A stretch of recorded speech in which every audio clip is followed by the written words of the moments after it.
جوابی شبهه پنجم، عدم تحقیق صحیح روایت جریر بن عبدالله و استنباط غلط توسط مؤلف محترم آخوند گنبدی و سخنران محترم جمعه عاقله.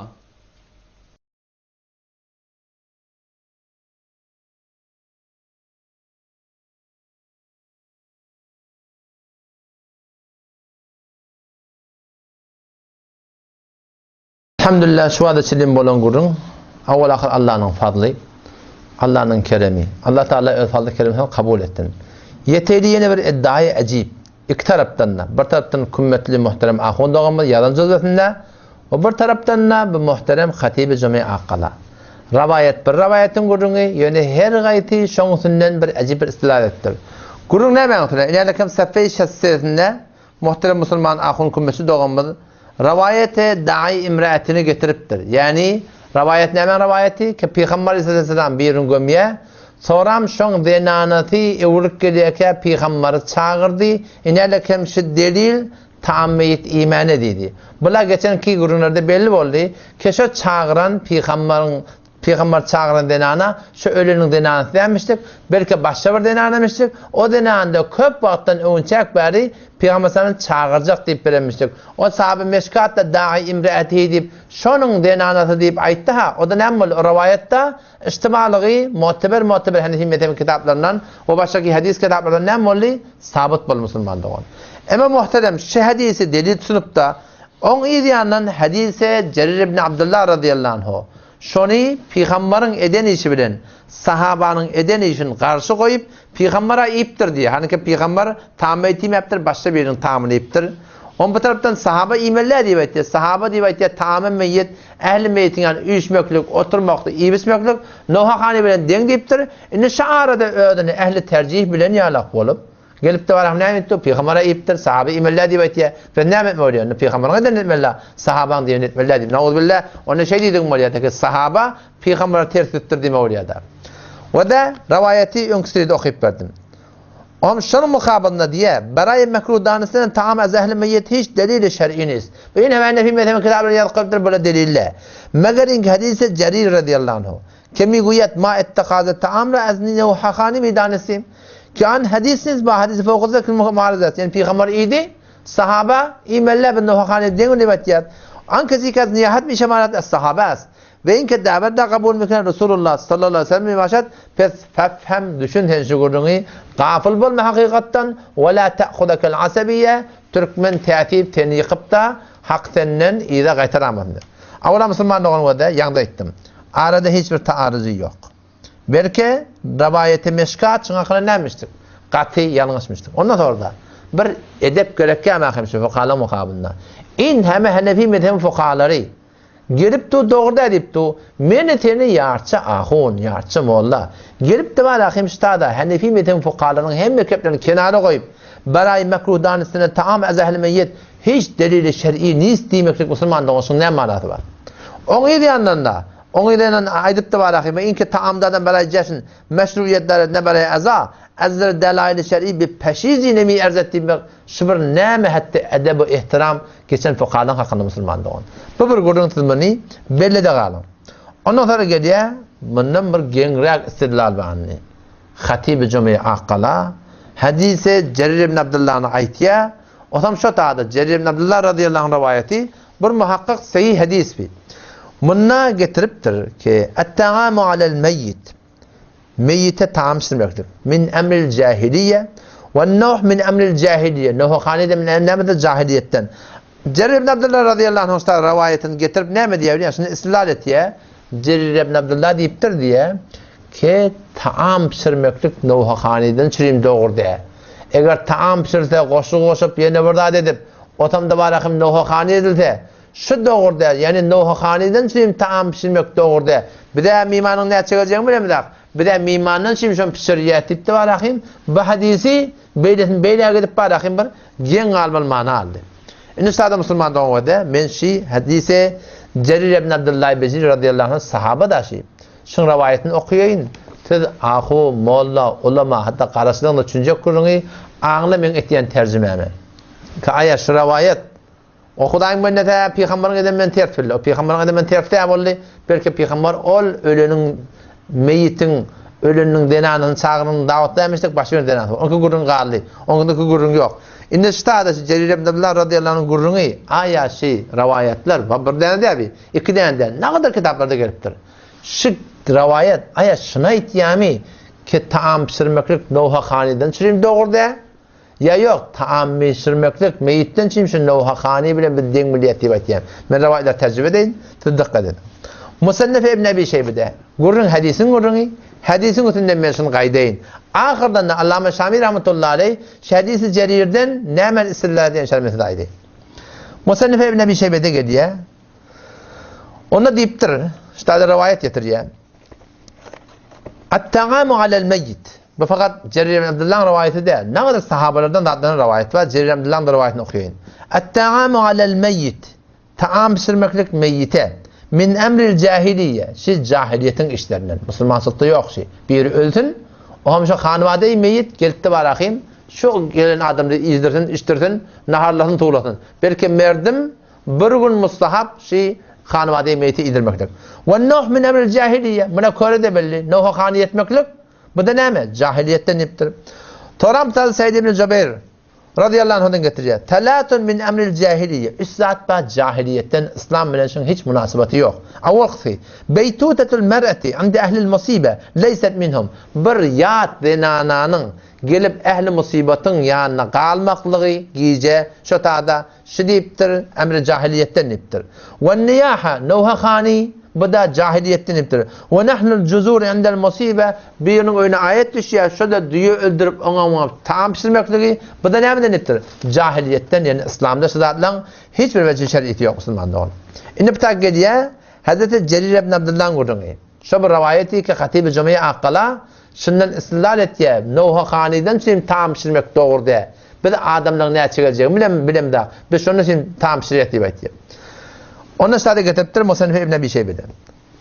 Cerir bin Abdullah radıyallahu anh kadime Cerirun ala Ömer radıyallahu anh. Cerir bin Abdullah radıyallahu anh Hazreti Ömer'in yanına geldi diye. O hem Hazreti Ömer radıyallahu anh soru diyor. Fakale hel yunahu qibalakum alel meyyit. Ya Cerir cevap verdi diye bana.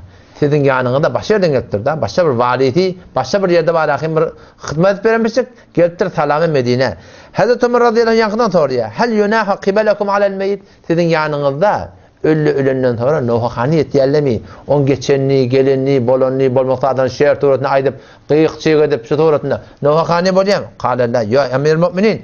Beyde bir dat yok. Ondan sonra yine tuğrat diye. Kale fehel tectemi'un nisa'u indekum alel meyyit ve yut'imut ta'am. Aya heleyle şu ölen adamın yanına uyuşup oturup da şu tadı yiyip içiyerler mi? Kale naam hamunina bayağı emir mi?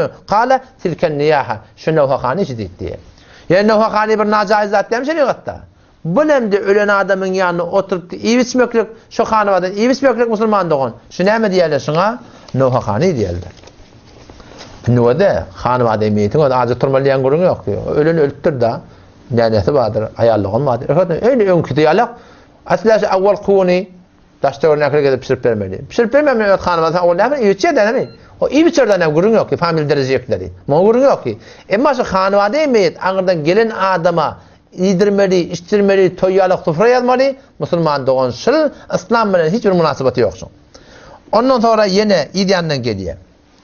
Enne Ceriren radıyallahu anhu vefede ala Ömer ibn Hattab radıyallahu anhu bir cemaat bulup Hazreti Cerir radıyallahu anhu Hazreti Ömer'in yanına geldi diye.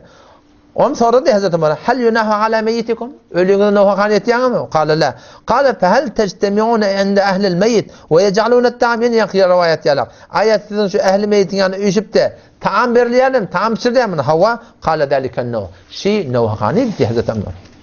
İnelekem da yeni bir rivayet okuyup verelim. Bi et-tezkire fi ahvalil mevta umrul ahire. İmam Kurtubi'nin kıvada gurrun hadisin ötü. Hadisin ötünden gurrun baştaki mezheplerden hemen okuyup var. Bir vatta değil mi de ama Allah'ınla başka mezhepten ceri getiriyor. O da gurrun hadisin ötüne bu Kudayın bennetlesi hadisi getirip İnelekem Nuh'a haneden şimdi tam pişirmek doğru de. Başta zaten şimdi tam pişiren doğru değil. Uçamasın hadisi taydan şu rivayetler men inşallah ulamadan aydan kebir aydayn. İden inelekem Allama Şami rahmetullahi kavul stada dur Raddul Muhtar'dan mention inşallah Allama Şami şu Cerir radıyallahu anh hadisinde ne ıslah ettir inşallah hemen ahirete okuyup vereyim. Onunla wadda kullu zalika min emril cahiliye bir neme el istima'u ila ehlil meyyit ehli meyyitin yani işmeklik vediyatit ta'am koymaklık vel mebitu indahum şolun yani gece kalmaklık kullu zalika min emril cahiliye şun hemmeti cahiliyetten İslam'la şun münasebeti yok ve nahu minhu şuna mağnaş et-ta'amul lezi yesna'hu ehlul meyyit el-yevm fil yevmis sabiq şol ehli meyyitin taam pişirmekliği şu kun yedilcünle pişirýärler bu adam yediğinden geçigili şu zamanla wada şikeppara karnı sobamın kefi karnı sobamda yazılan kitapçı şu zamanla edilen kep şu zamanı yediğinmiştik toran 5 ottur tam 3 ottur tam kulen yediğini hem bile pişirmek ottur ayı 40 yüdü yılı var şu yuvaş gettir musulman doğan hem şundan ki wada 20 yıl menden awal Mevludkhani diyen bir mantıqada bardı mı Evrakta ben Mevludkhani görüngä değil yoktu da neme. Nereden geldi? Bir Hudaýyň münnet pir tutupdyr. Pir bolupdyr Şafii. Hop, Şafii mezhebin fıkhını getirip Hanefi mezhebe alıp şu ulaqda jaiz. O ne kadar najaiz zatlar bilen şu kun her kimin önüne okuyup mevlud okuymalı. Şu kadar sogaba, şu kadar sogaba. Nereden tapýansy sogapları? İnşallah evrakta ben Mevludkhani hakkında gördüğümden kayaş Hanefi mezhepte bağdatmı? Belki Allama Şami rahmetullahi aleyh Mevludkhani hakkında babun nadr ellezî yaqav lil amwatin etek yanına aytiya ve akbahu minhu en nadru bi qiraatil mevlid diye. Bundan ne telekerak yani nazr gayrullah'dan ne telekerak mevlud okuyacak diye ne etmeklik diye. Onu inşallah ben zannı gördüğümden. Hop, evrat kaydedelim.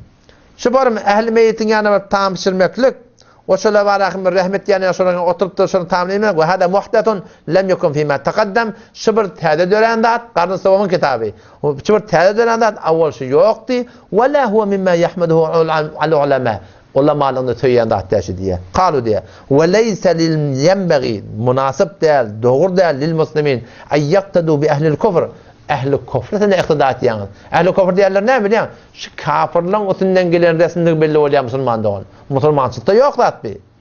Ve yenha kullu insanin ahlehu anil hudur limitli hada. Her bir musulman öz hanawadatyny şeýle bir ölen adamyň ýanyna barıp taam ipde, şolaň ýanyna giýje galypda, o sufra ýazmakda, şo jerede şerik etmekden näme? Nehy etmeli. Ve şibhu şuna meňleş Dattan men etmene millet min hudud yüzüne vurmak ve neşr şoğur saçını çaşırıp yakadını yırtıp nohakani etmek doğru değil mi? Kedalike et-taamul lezi yesnehu ahlul meyyit. Aynı şu doğrultuda ehli meyyit taam pişiriye şol najaiz zat hemşine ki yakan yırtmaklık najaiz nohakani najaiz yüzüne vurmaklık najaiz o şoňa menes barakin yakan yırtmaklık najaiz musulman doğan.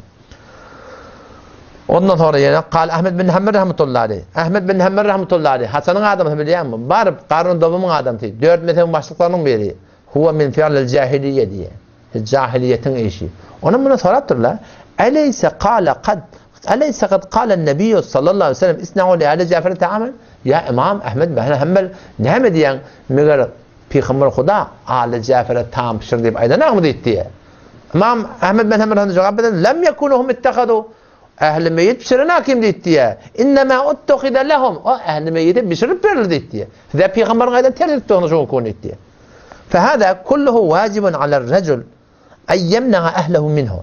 Her bir erkadem öz hanavadatnıyım. Şundan qaytarma musulmanlığı. O ne mi deyip? Ve la yurkhası lehum. Şuna hiç ruhsatı yok. Bar şu taamdan. İmektige keşe haramın hukmunna. Mekruh tehrimi musulmanlığın. Evet yokun şunun oğlun şoğu ölmeli. Şunu konu yani zendegi deyip yedeket yok. Hem mahırda muhur. Oğlan şoqqa doğru terbiye etmeyene şıdatlan tesiri şu musulmanlığın. Femen abaha dalika li ehlihi. Her kimi ki şeyde bir dadi öz hanavadına caiz bilse. Ahun atı varsa iyse, molla atı varsa iyse, memberden çıkıp görünmelerine, Hudaydan korkmasın evine oturtadan kim şu görünmeler batı değil mi? Aytiyan kefter, aydip bilmeyen mi? Turda gittin şıdadan. Sen tegelap şun evine oturtun şun aytiyan kefin teyit etken yana kol. Her kimi ki şeyle bir dadi doğru bilse, fakat asallahu azze ve cel. Allah'a şu naferman. Ve âneha alel ismi vel udvan. Ola günah karşıget membere miniptir.